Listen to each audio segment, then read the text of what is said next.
Hello, students. Good morning. This is Ankit Jaswal, English teacher.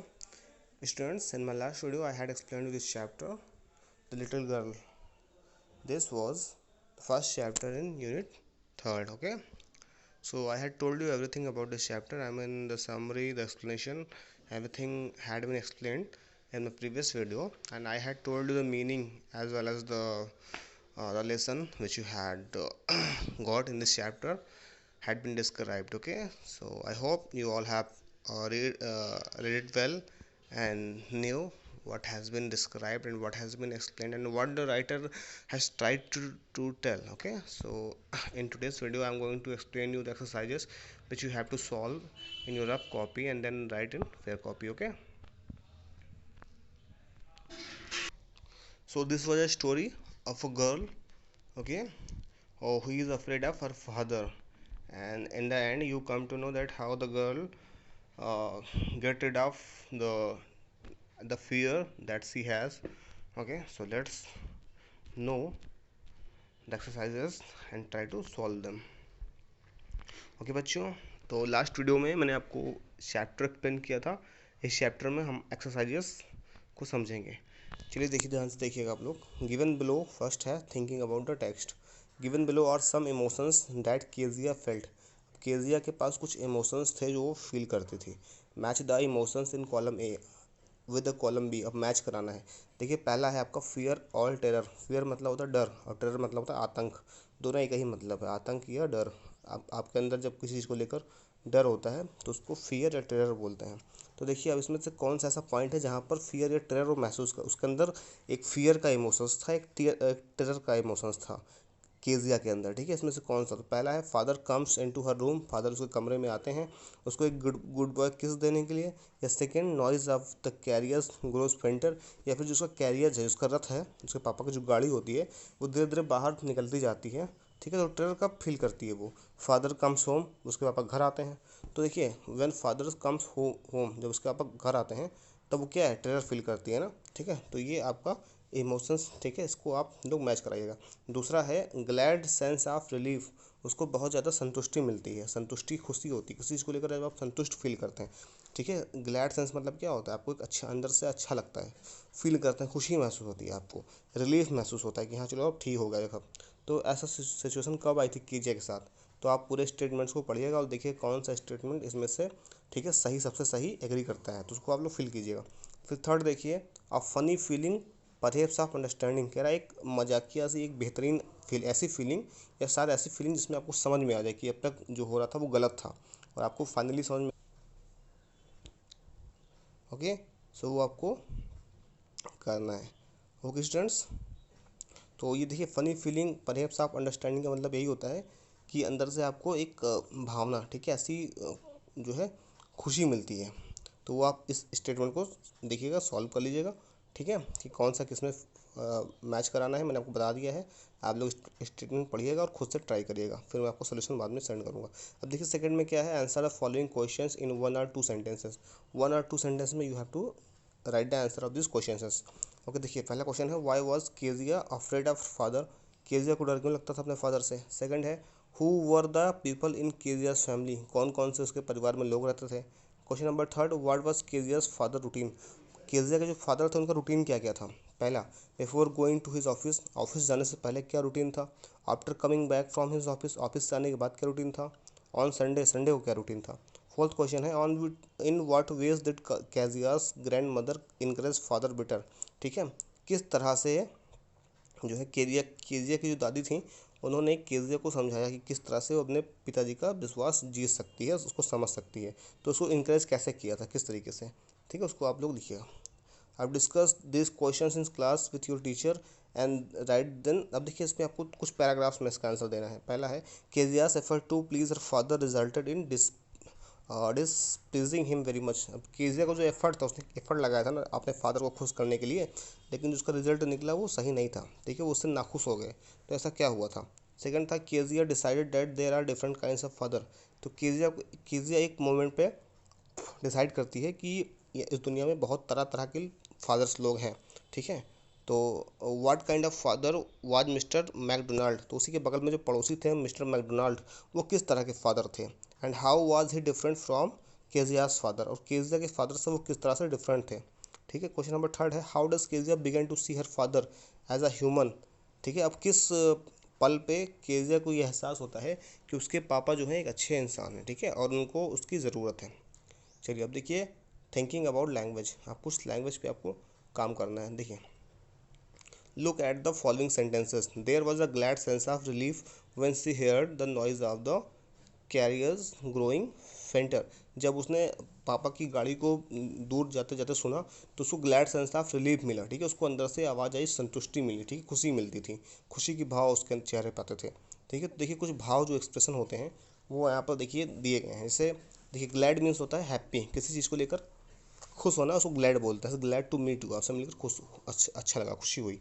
तो देखिए, glad हो, happy हो, प्लीज्ड हो, डिलाइटेड हो, थ्रिल्ड हो, ओवरजॉयड हो, ये सारे क्या है, हैप्पी के ही सिनोनिम है। ठीक है, इनको अलग अलग एक्सप्रेशन के तौर पर यूज करते हैं। ठीक है, glad, happy, pleased, dilated, thrilled and overjoyed. तो आपको क्या करना है, इन सबको आपको डिक्शनरी लेनी है और उनकी मीनिंग देखना है। ठीक है, ये एक्सप्रेशन के अकॉर्डिंग उनको फिल करना है। अब जैसे देखिए, मैं आपको एग्जांपल देता हूँ। देखिए, सी वॉज, अब देखिए, she was by the news of her brother's wedding, कह रहा है वो खुश थी अपने भाई के शादी की खबर सुनकर। तो खुशी किस प्रकार की थी उसके अंदर, क्या आप ग्लैड फील करोगे, हैप्पी फील करोगे, प्लीज, डिलाइटेड, थ्रिल या ओवरजॉयड।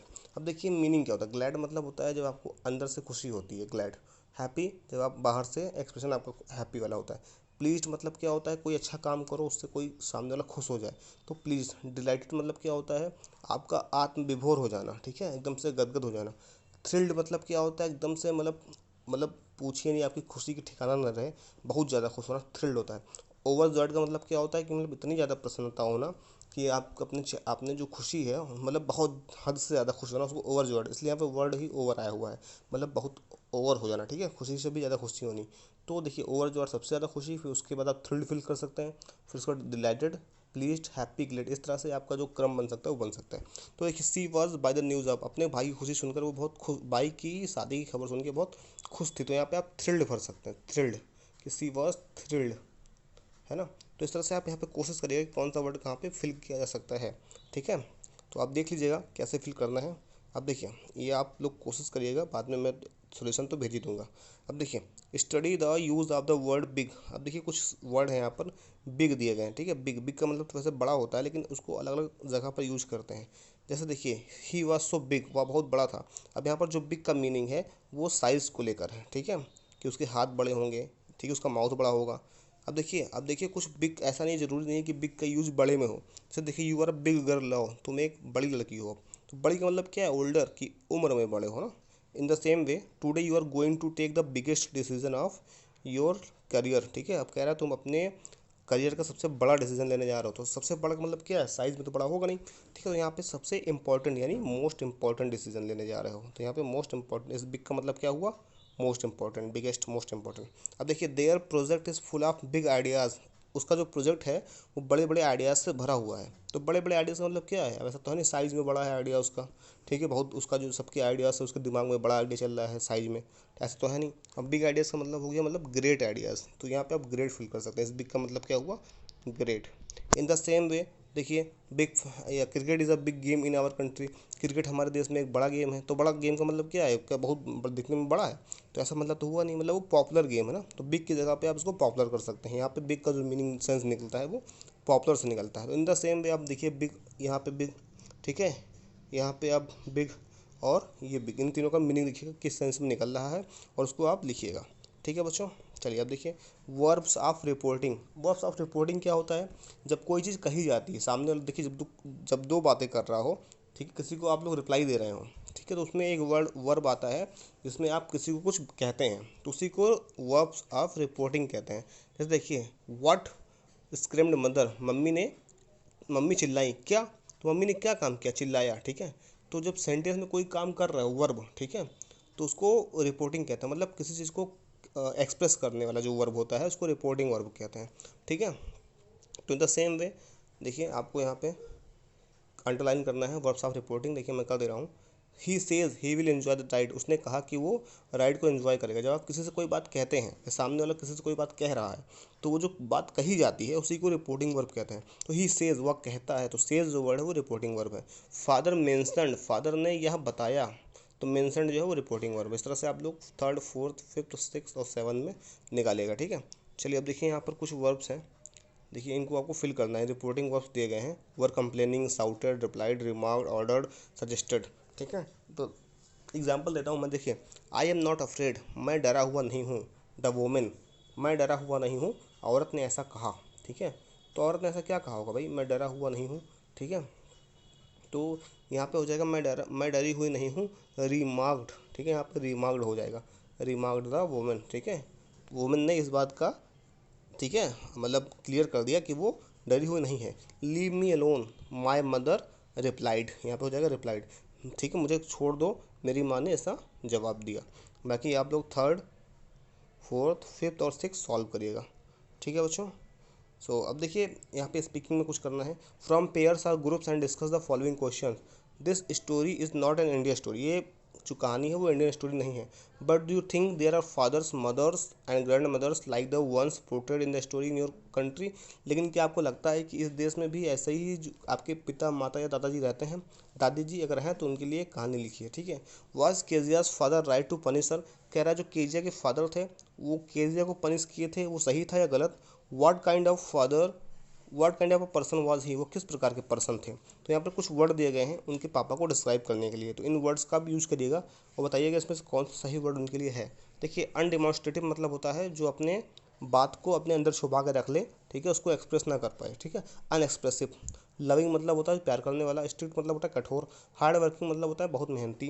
रिस्पॉन्सिबल मतलब जिम्मेदार। अनकाइंड मतलब होता है जो क्रूर हो, क्रूर, जो दयालु बिल्कुल ना हो। देखिए डिसिप्लिनरियन मतलब होता है जो डिसिप्लिन में रहता हो। ठीक है, शॉर्ट टेम्पर्ड मतलब होता है बहुत जल्दी गुस्सा होने वाला। इनडिफरेंट मतलब बिल्कुल सेम, उसके अंदर कोई भाव भाव ही ना हो, एक जैसा हो। ठीक है, केयरिंग मतलब केयर करने वाला।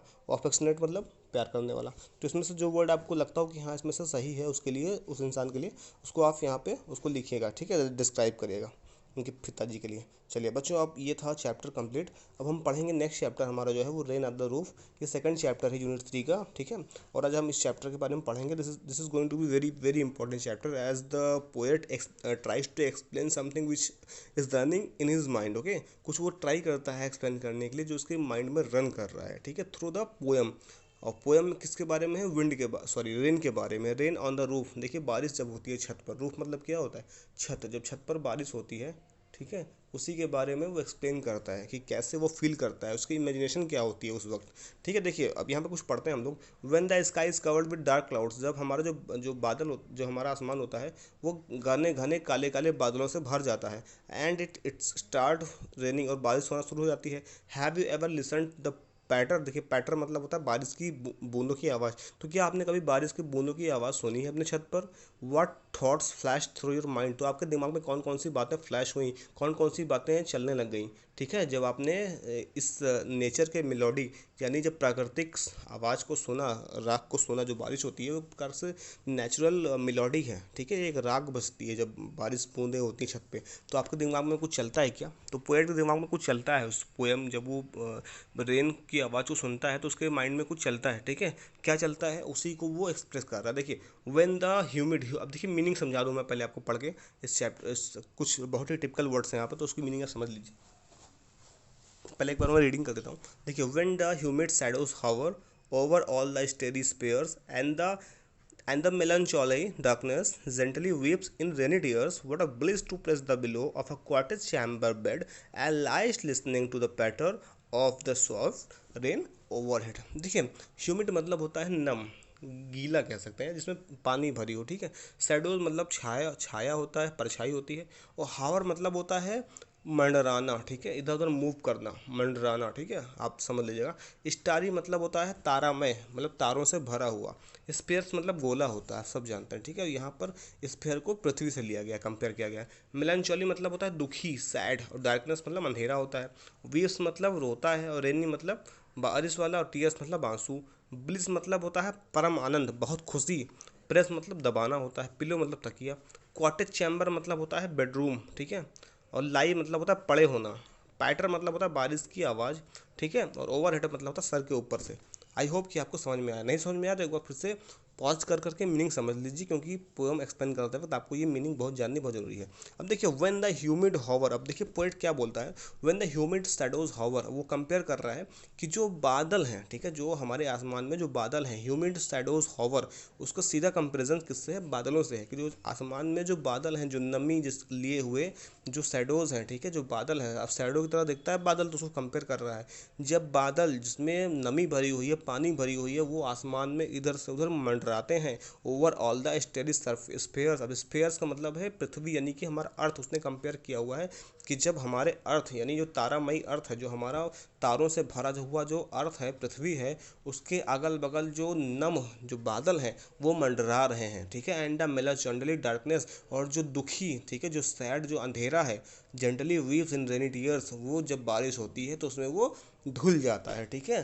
तो हमारे तारामयी पृथ्वी के चारों ओर नमी नमी जो हमारे पृथ्वी के चारों ओर जो नम बादल हैं, ठीक है, आसमान में, वो मंडरा रहे हैं इधर से उधर, और जब बारिश होती है तो उसी के साथ जो ये दुख वाला दुख भरा अंधेरा है वो छट जाता है, दूर हो जाता है, ठीक है। जेंटली मतलब प्यार से, वीव्स मतलब समझ लीजिए एक प्रकार से जो बारिश हो रही है वो आंसू है, ठीक है, आंसूमयी जो दुख है वो क्या हो रहे हैं, दूर हो जा रहे हैं जब बारिश होती है, ठीक है। तो हमारे पृथ्वी के गोले के चारों तरफ जो तारामयी जो गोला है उसके चारों तरफ जो बादल है वो मंडरा रहे हैं, और जो अंधेरा है जो अपने अंदर एक दुख लिए हुए है, एक दर्द लिए हुए है, जब बारिश होती है तो वो छट जाता है, क्योंकि वो कहीं ना कहीं बारिश के रूप में अपने आंसू निकाल देता है, ठीक है। वो बारिशमयी जो आंसू होते हैं वो उसके बह जाते हैं, ठीक है। वाट अ ब्लिस, ब्लिस मतलब होता है आनंद, वाट अ ब्लिस टू प्रेस द पिलू, कह रहा है जब अपने बेडरूम में आप पड़े होते हैं, ठीक है, बारिश हो रही है और आपके जो क्या नाम है, आप अपने बेडरूम में पड़े हुए हैं और अपने तकिए को दबा रहे हैं, उसके अंदर आपको कितना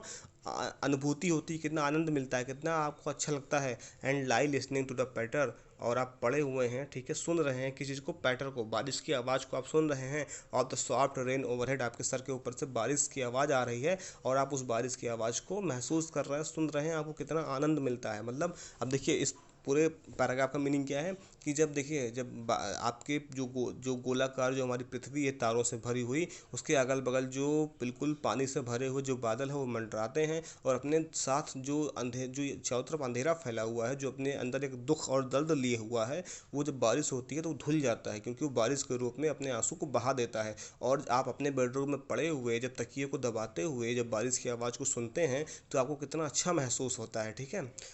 अब आगे देखिए सेकंड पोएम में, इसमें भी कुछ आप एक बार रीडिंग करके बताता हूँ। Every tinkle on the shingles has an echo in the heart and 1,000 dreamy fancies into busy being start and the thousands recollections wave their air threads into woof as I listen to the patter of the rain upon the roof. अब देखिए बच्चों, tinker मतलब क्या होता है, tinker मतलब होता है टप टप, यानी बारिश की वही बूंदों की आवाज़, उसको भी टिंकल बोलते हैं। सिंगल्स का तो सिंगल्स मतलब जो रूफ यानी छत पर पड़ा हुआ जो तख्ता होता है उसको सिंगल्स बोलते हैं। हैज़ एन इको, इको मतलब क्या होता है, इको मतलब गूंज, ठीक है। हार्ट मतलब हृदय। ड्रीमी मतलब होता है जो सपने वाला हो। फैंसीज मतलब क्या होता है, कल्पना, ठीक है, इमेजिनेशंस। अब देखिए रिकलेक्शन मतलब होता है यादें, ठीक है, रिकॉल्स यादें, रिकलेक्शंस, ठीक है। अब थ्रेड्स मतलब धागा होता है। वूफ मतलब क्या होता है, वूफ मतलब होता है वो एक तरह से सिलाई मशीन होती है, ठीक है, वूफ। As a listen to the pattern, अब देखिए क्या कहना चाहता है पोएट कि every tinkles on the shingles, जब बारिश की हर एक बूंद जब मेरे छत पर रखी हुई जब उस तख्ते पर पड़ती है तो उसकी जो गूंज है वो मेरे हृदय से होकर गुजरती है, ठीक है। मतलब सीधा कह रहा, कंपेयर कर रहा है कि जो बारिश की जो बूंदें हैं वो मेरे एक दिल में जगह बनाती हैं, ठीक है, दिल से होकर गुजरती हैं। और जो है जब जैसे ही बारिश की शुरुआत होती है वैसे ही मेरे दिमाग में बहुत सारी कल्पनाएं विकसित हो जाती हैं, बहुत सारी जो है मैं सपने के बारे में सोचना शुरू कर देता हूँ, बहुत सारी, ठीक है, बहुत सारी मेरे अंदर कल्पनाएं जो हैं, फैंसीज, ठीक है, इमेजिनेशन वो मेरे अंदर पनपने शुरू हो जाते हैं। एंड द 1,000 रिकलेक्शन, और जैसे ही बारिश की बूंदें आती हैं मेरे अंदर बहुत सारी यादें शुरू हो जाती हैं, यानी मुझे बहुत सारी ढेर सारी यादें आनी शुरू हो जाती हैं, मेरी यादें जुड़ी हुई हैं, जैसे ही बारिश होती है मुझे बहुत कुछ याद आना शुरू हो जाता है। वेव देयर एयर थ्रेड्स, और जैसे ही बारिश होती है तो जो ये यादें हैं वो अपना जाल बुनना शुरू कर देती हैं सिलाई मशीन पर, ठीक है। अब देखिए सिलाई मशीन पर जाल बुनने का मतलब है कि बहुत सारी यादें मेरे दिमाग में चलना शुरू हो जाती हैं, मुझे बहुत सारी कुछ याद आने लगता है, ठीक है। As I listen to the patter, कह रहा जैसे ही मैं बारिश की बूंदों की आवाज़ सुनता हूँ अपने छत पर पड़े हुए तख्ते पर, वैसे ही मुझे जो है क्या होता है, बहुत कुछ याद आना शुरू हो जाता है, बहुत कुछ मेरे दिमाग में कल्पनाएं बननी शुरू हो जाती हैं, इमेजिनेशन बनना शुरू हो जाता है। Now in memory comes my mother, अब देखिए third paragraph last paragraph, now in my memory comes my mother as she used in years agone to regard the darling dreamers ere she left them till the dawn, oh I feel her fond look on me as I listen to this refrain which is played upon the singles by the patter of the rain। देखिए अब बारिश हो रही है तो उसको अपनी mummy की याद आ रही है, उसने सेकंड पैराग्राफ में बताया ना कि बारिश के साथ साथ यादें भी वापस आती हैं, तो जैसे ही यादें वापस आती हैं मुझे अपनी माँ याद आती है, ठीक है। माँ क्या है, वो सी यूज्ड इन ईयर्स अगोन, बहुत पहले, वो एगोन मतलब होता है चली गई है, ठीक है, वो चली गई है इस दुनिया से, मुझे छोड़कर जा चुकी है। To regard the darling dreamers, ठीक है, देखिए अब to regard the darling dreamers, ठीक है, वो कह रहा है मेरी माँ कहीं ना कहीं मुझे सोच रही होगी, मैं ड्रीमर्स मुझे बहुत प्यार करती है, मुझे बहुत प्रिय है। Ere she left them till the dawn, और वो बहुत पहले मुझे छोड़कर जा चुकी है, मुझे उसकी याद आ रही है, बारिश होती है तो मुझे मेरी माँ की याद आती है, और वो भी मेरे बारे में कहीं ना कहीं सोच रही होगी। Oh I feel her fond look on me, और मैं इस बात को महसूस कर सकता हूँ कि वो भी कहीं ना कहीं से मुझे देख कर खुश हो रही होगी और मेरी तरफ निगाहें करी होगी। As I list to this refrain, और जैसे रिफ्रेन मतलब होता है बार बार कोई धुन, धुन कह सकते हैं, ठीक है आप, तो जो बारिश की जो बूंदों की धुन है, और जैसे ही वो कहता है पोएट कि मैं जब बारिशों की इन धुन को सुनता हूँ तो मुझे मेरी माँ याद आती हैं, वो कहीं ऊपर से मुझे देख रही होंगी, मुझे महसूस कर रही होंगी, और जो मैं ड्रीमर यानी जो सपने देखने वाला जो व्यक्ति हूँ मैं, ठीक है, उससे बहुत प्यार कर रही होंगी, ठीक है, अपने इस ड्रीमर को देख कर सुनकर बहुत खुश हो रही होंगी, ठीक है। और जैसे ही मैं इन बारिश की बूंदों को, इन धुनों को सुनता हूँ जो कि मेरे तख्ते पर आकर गिरती हैं, जो मेरे दिल से होकर गुजरती हैं, वैसे ही मुझे मेरी माँ की याद आती है, मुझे मेरी सारी यादें जो है मेरे जहन में ताज़ा हो जाती हैं, और मैं अपनी कल्पनाओं को बुनना शुरू कर देता हूँ, ठीक है। तो यही है बच्चों, ठीक है, उसने इमेजिनेशन यानी फैंसीज को एक्सप्रेस किया है through the poem। and who is the composer of this beautiful poem?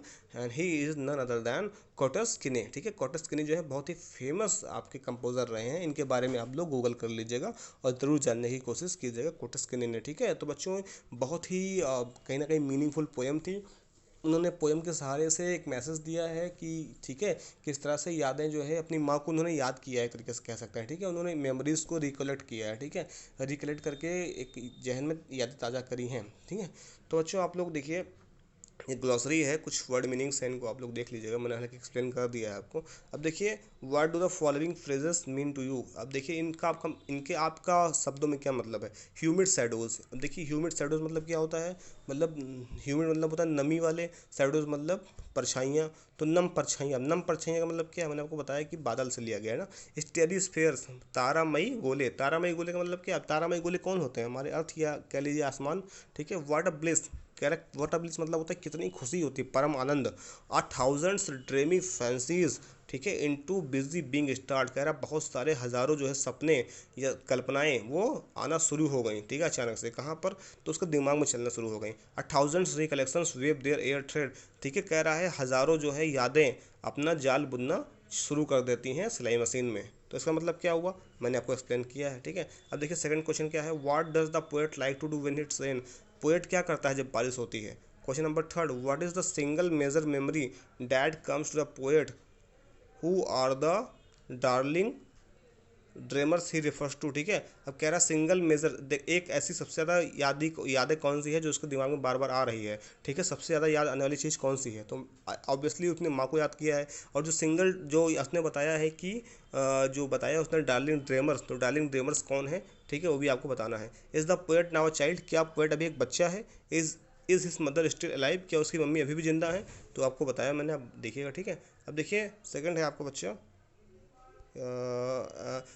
When you were young child, जब आप एक यंग चाइल्ड थे, ठीक है, did your mother tuck you in as the poet's did, कह रहा कि आप भी जो है, आपकी मदर जो थी आपको भी इसी तरह से करती थी जैसा कि उसकी मदर कर रही हैं। डू यू लाइक रेन, कि आप रेन पसंद है। What do you do when it's rain strictly और heavily as described in the poem, क्या करते हैं आप जब बारिश इस तरह से होती है भयानक तेजी से, ठीक है। Does everybody have a cosy bed to lie in when it's rain, look around you and describe how different kinds of people or animals spend time seek shelter और ड्यूरिंग रेन, ठीक है। कह रहा है कि क्या हर किसी के पास इस तरह का बेड होता है, जब बारिश होती है तो उस पर आप लेट सकें और बारिश को सुन सकें। अगर ऐसा नहीं होता है तो अपने आसपास देखिए और देखिए जो बारिश, जो इंसान है, जानवर है, वो किस तरह से बारिश में रहते हैं, ठीक है। चलिए इस तरह से आप लोग आंसर करिएगा। अब देखिए, all that I am or ever hope it be I owe to my angel mother, कह रहा है जो कुछ भी मैं हूँ ये आगे चलकर मैं बनूंगा, उसको सब मैं अपने अपने मातृभूमि को समर्पित कर दूंगा, ठीक है। मातृभूमि कह लीजिए, ये अपनी माता को समर्पित कर दूंगा। ये किसने कहा था, ठीक है। ये कहा था अब्राहम लिंकन ने। आप सब जानते होंगे अब्राहम लिंकन कौन है। तो उन्होंने कहा था जो कुछ भी मैं हूँ या जो कुछ भी मैं बनूंगा, ठीक है, या जो कुछ बनना चाहता हूँ, जो बनने की उम्मीद में हूँ, वो अगर मैं मुझे मिल जाता है तो मैं वो सब कुछ अपने माँ को समर्पित कर दूंगा, ठीक है। तो माँ से बड़ा इस दुनिया में कोई नहीं है, ठीक है। I mean the mother is next to God and she has been always compare to the God as because she is the one, ठीक है। तो क्योंकि भाई वही भगवान है, वही ईश्वर है, वही दाता है, तो मदर इज़ एवरीथिंग, ठीक है। इसलिए आप लोग माँ की जो अपने मदर है उनकी आप लोग देखभाल करिए, ठीक है, केयर करिए और कभी भी टीज़ मत करिए, परेशान मत करिए, ठीक है बच्चों। तो आई होप कि आपको चैप्टर समझ में आ चुके हैं, एक्सप्लेनेशन मैंने दे ही दिया आपको, आप लोग सॉल्व करिएगा। रफ कॉपी में उसके मुझे सॉल्यूशंस प्लीज़ भेजिए, आप लोग भेजते नहीं हैं, अच्छा लगता नहीं है, ठीक है। आप लोग भेजिए और आपको 2-3 दिन में मैं इसकी सॉल्यूशंस जो है आपको सेंड कर दूंगा। एंड नेक्स्ट वीडियो में आपके साथ ग्रामर के चैप्टर्स के साथ, ठीक है, आपको जो भी होगा एक्सप्लेनेशन मैं आपको उसको दूंगा। तो आज ये आपका लास्ट चैप्टर है फिलहाल अभी के लिए। उसके बाद जब ग्रामर एक्सप्लेन कर देंगे कुछ चैप्टर्स को, उसके बाद मैं फिर से रिपीट करूँगा। रिपीट का मतलब है आगे चलेंगे इसके, ठीक है। तो that's all for today students, have a good day ahead, thank you so much.